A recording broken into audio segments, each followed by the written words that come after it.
You never guess what, it's me again, Hawkie, and we're back for another track guide, but this time it's Dragon Trail Gardens Reverse, but in the wet weather. It's R7 and R8, this weather that you see on the screen, and we're joined with Pedro in the Porsche 911 GT3R, and it's disguised as Rexy. But again here, you want to brake a little bit earlier at the 150 brake marker board this time.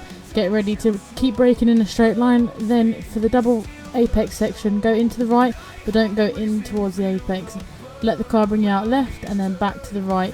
You can get close to the apex, but don't touch the curbs, as the curbs are a little bit lethal, especially in the wet weather. But then it's out to the left hand side, and then keep the car straight, put that power down nice and gradually, nothing too quickly, as it will unsettle the car in these sort of conditions. But then again, underneath the bridge section, keep to the right hand side, and get ready for those visual cues that are on the right, such as the orange box and the start of the curb.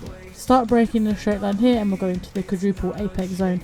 Again here, you don't want to touch the curbs, so you want to get as close as you can without touching the curbs, but then out wide, in towards the second apex slightly, out wide, and then into the third, as Pedro's doing here, and then a little bit out to the right hand side, ready for the final apex, which is into the left, then out wide. As you can see here, Pedro is taking minimal curbs and waiting until he's off of the curbs to then put the power down, but up the hill it's then over to the left, tiny bit of curb, not as much as what you did in the dry, over to the right hand side. Again, obviously, as you can see, Pedro taking minimal curbs there, over to the right hand side, then into the left, and you can touch the curbs but be patient on the power, like I said.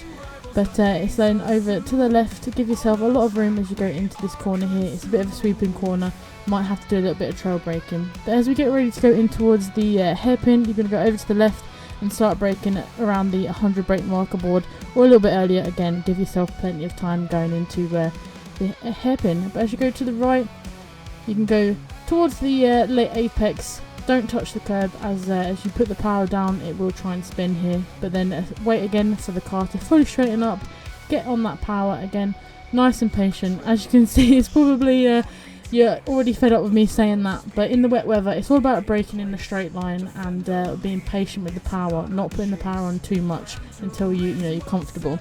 But then here towards the left hand side, brake at the start of the curb and the 100 brake marker board, and ready for the downhill chicane section. It's into the right hand side. You don't want to go near the curb or the sausage curb here, as the car will unsettle itself. But then over to the left here, you can take this sausage curb though, however obviously just be ready to catch the car if anything happens. To the right for the final corner of that chicane, then out to the left, and then over the curb.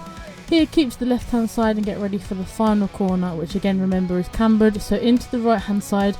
You want to place the car in the middle of the track here, but keep the speed nice and gently round here. And as you can see, Pedro, as he's coming around the corner, he's then going to get fully back on the power and he'll be ready to cross the start finish straight. But like I say, be careful in the wet weather, you can do this, and I'm going to pass you over to Pedro, who will show you what a hot lap looks like in the wet weather around Dragon Trail Gardens. See you next time.